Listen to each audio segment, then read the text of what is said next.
All right, guys. Time to get back on the horse with the Washington Huskies. And the horse has changed a decent amount in the last week. So at least we're going to have a little bit of different stuff to get ready for this time around. Taking on the Arizona State Sun Devils at home tomorrow at 4. Before I get into the game, I will be live streaming. I'm going to try to live stream the whole game. It's a little bit of an awkward starting time for me, 4 p.m., so it wouldn't shock me if I missed the early part of it, but in all likelihood, I will be able to stream the whole game. So come on by, even if you're not a Huskies fan, even if you don't like college football very much.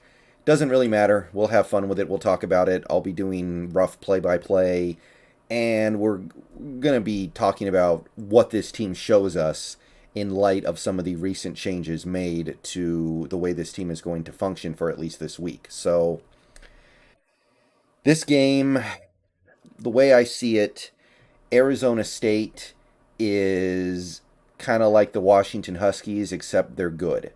They do a lot of the same things. In some ways, you could say they're kind of a mirror image of us, except they actually do it well. They're a team that doesn't have a great quarterback. They want to keep things simple on offense. They want to run the ball a lot. They want to depend on their defense to win a lot of games. And unlike the Huskies, they're doing those things quite well, whereas we're doing them, well, we're 4-5. I think that kind of speaks for itself, right? So I I see a lot of it's like looking into a mirror, except the mirror is like a funhouse mirror that makes you look 20 pounds thinner, and it makes it look like you've got broad shoulders and big arm muscles, or something like that, you know? That's kind of what I'm taking away from this game right now. I'm seeing a team that does what we do and does it better. Now, that doesn't necessarily make this game impossible to win. Arizona State's only a 5.5 point favorite, which actually surprised me. The matchup predictor on ESPN actually has it pretty much 50-50, which blows my mind. I am shocked by this. But giving ESPN some credit, they're probably giving us a little bit of extra points, a few extra points for being a home game. And they're also acknowledging that Arizona State, while they are good, they're not great. They have had a couple of humbling losses this year. This year they kind of got beat up by the Cougars not that long ago. So there's a chance that the Huskies could do something in this game.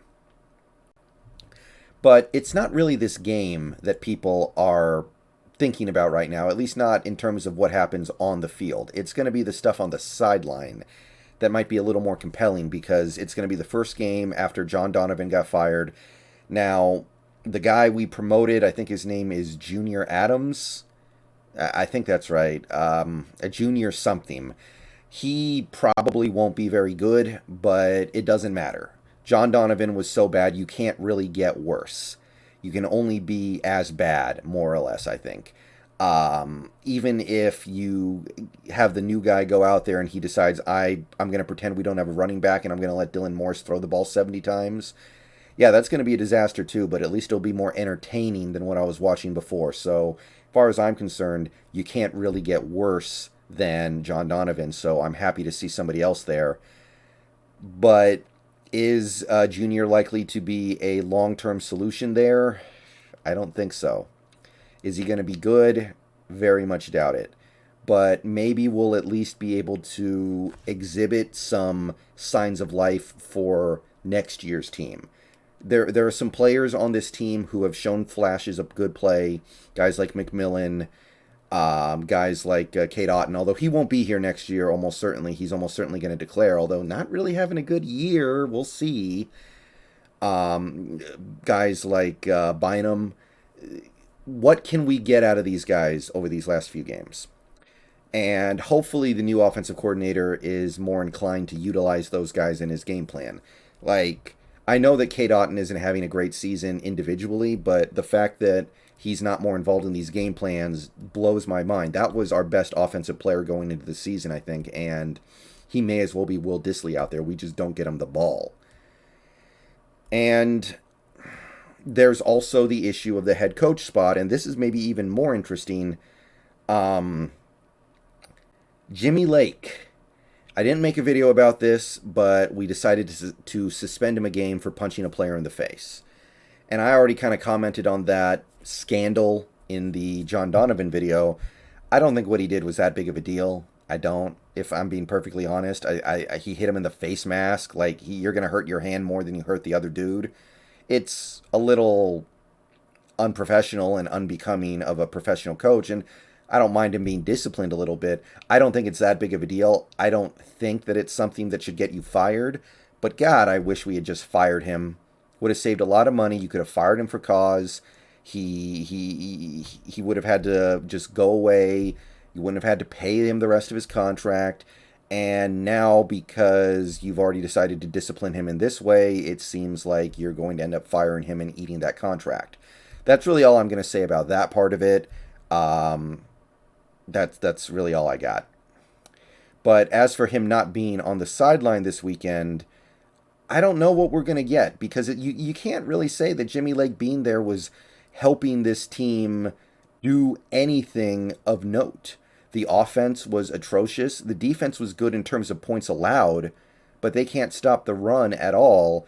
And in most of these games, when the going gets tough, the other team just turns around, hands the ball off, and gets whatever they need.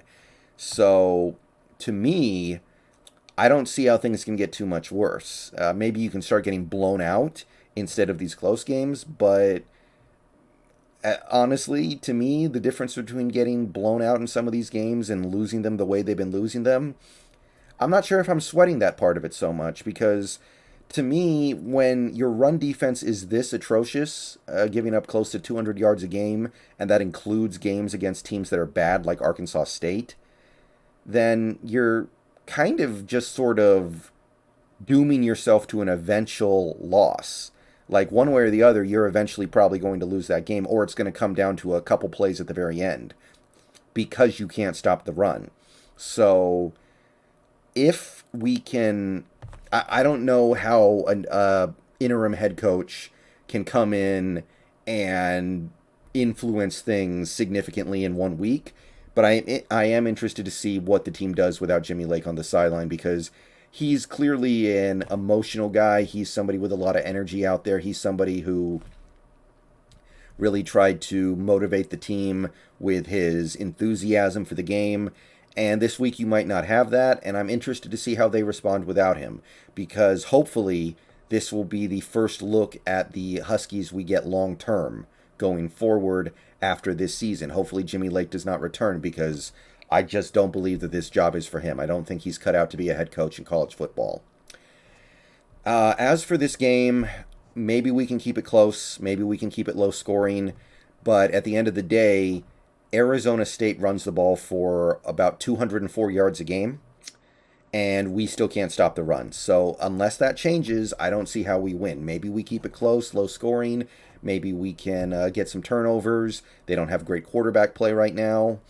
They, like I said, they're a mirror image of us, but at the end of the day, you need some real good fortune to go your way at the end of a game in order to win when you're this pathetic against the run, because we don't have the offense to build up a big lead that forces the other team to pass every play. And if Arizona State gets the ball at the end with a chance to go drive to tie or win the game, they can just turn around, hand the ball off, and we can't do nothing about it. And at that point, it just feels like it's inevitable, which is in some ways worse than just having a bad team. And that's really all I got for this one. It's going to be an interesting game for a couple different reasons. This is a winnable game. If you win this game, you're in great shape to get that bowl game spot, which I'm not going to act like it's something to throw a party about, but I'd rather my team actually make a bowl game this year. They were supposed to be a playoff contender. Not even making a bowl game would be beyond disgusting and beyond embarrassing. But it's not just about what happens out there on the field. It's also what happens on the sideline with the new coaches. Hopefully, we will be seeing new coaches on a permanent basis soon. Now, it's probably too much to hope for that these new coaches can have a big influence on this game because they just got installed. But maybe, hey, Bust out some trick plays.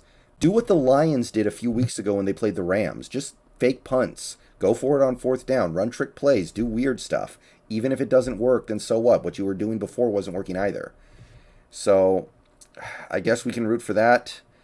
I do want to win, to be perfectly honest. And honestly, if we win this game without Jimmy Lake on the sideline, then that probably makes him look even worse. And we know that Jimmy Lake's going to be coming back at the end of that one-game suspension. So the better we can look without him, maybe that'll help motivate a positive decision from the athletics department this offseason. Now, the athletics department being run by Jen Cohen is a conversation for another time. That's probably something that needs to change as well, but we can cross that bridge when we come to it. But for now, let's just talk about this one game. I don't really see a win. I'm going to go ahead and just sum it up by saying that. I'm not feeling it. I just see Arizona State doing all the things that we do except better, and it turns into a, let's go with 10-point loss.